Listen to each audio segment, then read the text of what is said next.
Hello friends, कैसे हो आप सब। आई होप आप सब बढ़िया होंगे, मस्त होंगे और बिंदास होंगे। और स्टार्ट करते हैं आज का नया vlog.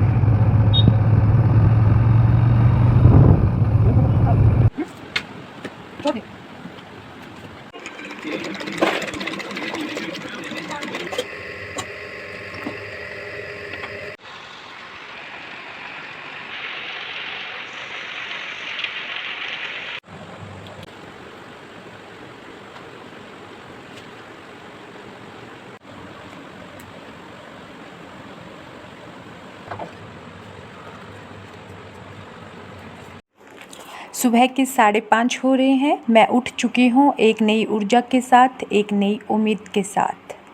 Hello, good morning friends, कैसे हो आप सब। आई होप आप सब बहुत बढ़िया होंगे। हमें कामयाब होना है तो हर मुसीबतों का सामना करना पड़ेगा। लाइफ के हर चैलेंज को एक्सेप्ट करना पड़ेगा। This line very true.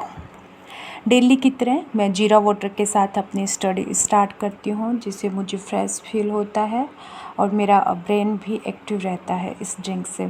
तो फ्रेंड्स, आप भी इस ड्रिंक को डेली ले सकते हैं और रियली में आपको इससे बहुत बेनिफिट मिलने वाले हैं और मुझे भी बेनिफिट्स मिले हैं।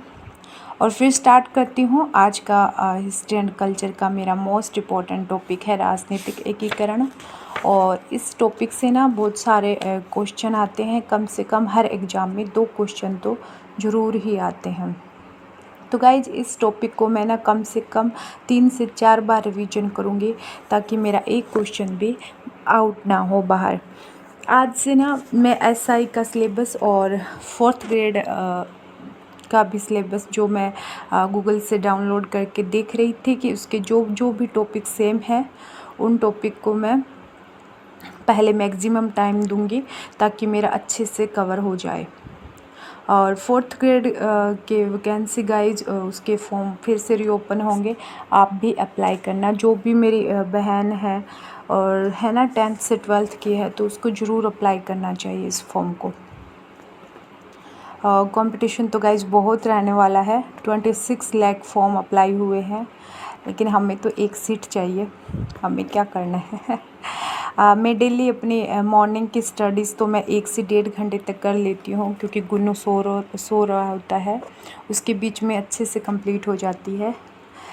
लेकिन ना फिर मेरी 10 से 12 तक स्टडी तो करने बैठती हूँ, लेकिन उसमें माइंड डाइवर्ट रहता है तो अच्छे से नहीं हो पाती है। और फिर ना मैं अपने घर को अरेंज करने लगी।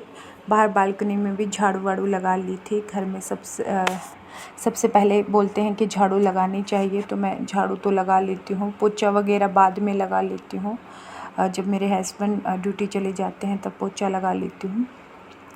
साथ ही मैं इधर चाय और नाश्ते की प्रिपरेशन करने लग गई थी। और आज मैंने नाश्ते में इडली भी बनाई थी, जो साउथर्न डिश है। रिद्रिस के पापा बाहर घूमने के लिए जाते हैं सुबह, तो उससे पीछे मेरे थोड़े काम भी अच्छे से हो जाते हैं। झाड़ू वाड़ू बेडरूम में और सब लगा चुकी थी मैं। और इसके पापा जब बाहर घूमने जाते हैं तो मेरा भी एक्सरसाइज आजकल बंद हो रखा है। एक्सरसाइज स्टार्ट करने वाली हूँ मैं फिर से। तो आगे ना आज है ना मैंने वो इडली बनाई थी, और साउथर्न डिश है जो इधर आकर ही बनानी सीखी है। नारियल की चटनी और सांभर के साथ ना बहुत ही टेस्टी लगती है इडली। गुन्नू सो रहा होता है ना, तो थोड़ा काम फास्ट कर लेती हूँ मैं। इडली का ना सॉफ्ट बैटर तैयार करना पड़ता है, जिसकी रात से ही पहले प्रिपरेशन करनी पड़ती है, जिसको मैंने भिगो दी थी चावल और दाल। और इधर गुन्नू बीच बीच में जाग रहा था, उसको भी थोड़ा देख रही थी। हस्बैंड को ना 9 बजे तक ऑफिस के लिए निकलना होता है, तो सोचती हूँ कि गुन्नू के उठने से पहले मैं सारे काम निपटा लूँ, ताकि उसके उठने के बाद उसको आराम से नाश्ता दे सकूं। और गुन्नू के साथ थोड़ा खेलना भी पड़ता है, अभी वो अकेला नहीं खेल पा रहा है। और इडली भी रेडी हो गई थी, तो गाइज़ अपने ना लेडीज़ को हर काम को अरेंज करना और साथ में पढ़ाई को करना और ख़ुद को मोटिवेट रखना और ये सब देखना थोड़ा मुश्किल होता है। लेकिन जब ये सोचते हैं ना कि अपने साथ वाले किसी की जॉब लग गई, अपने की लग गई, कि फ्रेंड सर्कल की लग गई, तो थोड़ा गाइज़ अपने को डीमोटिवेट हो जाते हैं उस दिन। तो गाइज़ इसी चीज़ को अपने को मोटिवेट बनाना है, डीमोटिवेट नहीं होना है। जब कोई सक्सेस होता है तो उसको अपने मोटिवेट बनाकर अपने को अपनी स्टडी का प्लान करना है और अच्छे से पढ़ाई करना है।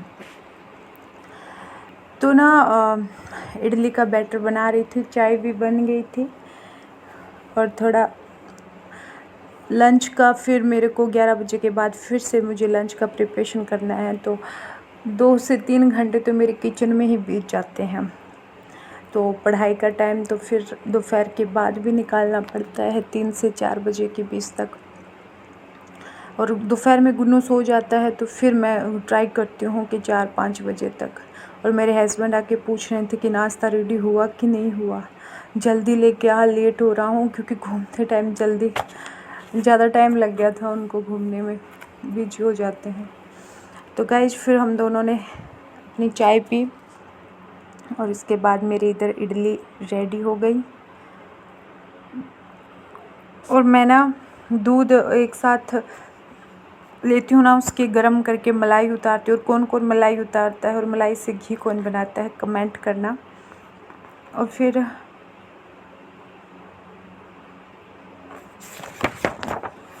मेरी इडली रेडी हो गई और हम शाम के टाइम में हम गए थे घूमने भी गए थे और साथ में इधर सब्जी मंडी चले गए थे। यहाँ से करीब 1.5 से 2 किलोमीटर तक सब्जी मंडी की दूरी है। तो वीकली सब्जी मंडी लगती है, तो हमें 1 वीक की सब्जी एक साथ लेके आनी होती है। सब्जी मंडी में क्राउड भी बहुत ज़्यादा था, क्योंकि मौसम भी ख़राब हो रखा था। तो सब लोग एक साथ आ गए थे कि कब बारिश आ जाए पता नहीं, इसलिए हमने वहाँ से अच्छे छांट के जो भी अपने को सब्ज़ी चाहिए थी तो सब्ज़ी ली हमने। और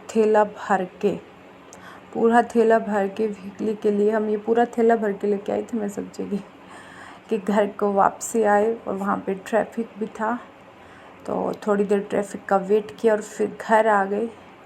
और घर आके मेरा ये घी भी मैंने रेडी किया। तो गाइज़ ये घी हाथ से कौन कौन निकालता है, मशीन मेरा थोड़ा ख़राब हो रखा है तो मैंने हाथ से इसको घी निकाला। और जिसका मक्खन तैयार होता है, गांव जैसा घी तो नहीं बनता है पर ठीक है। और फिर मेरा एंड होता है व्लॉग का एक अच्छे से यमी पास्ता के साथ। तो पास्ता के साथ मेरा आज का व्लॉग यहीं ख़त्म होता है। मुझे सब्सक्राइब करें, कमेंट करें, लाइक करें और बाय बाय।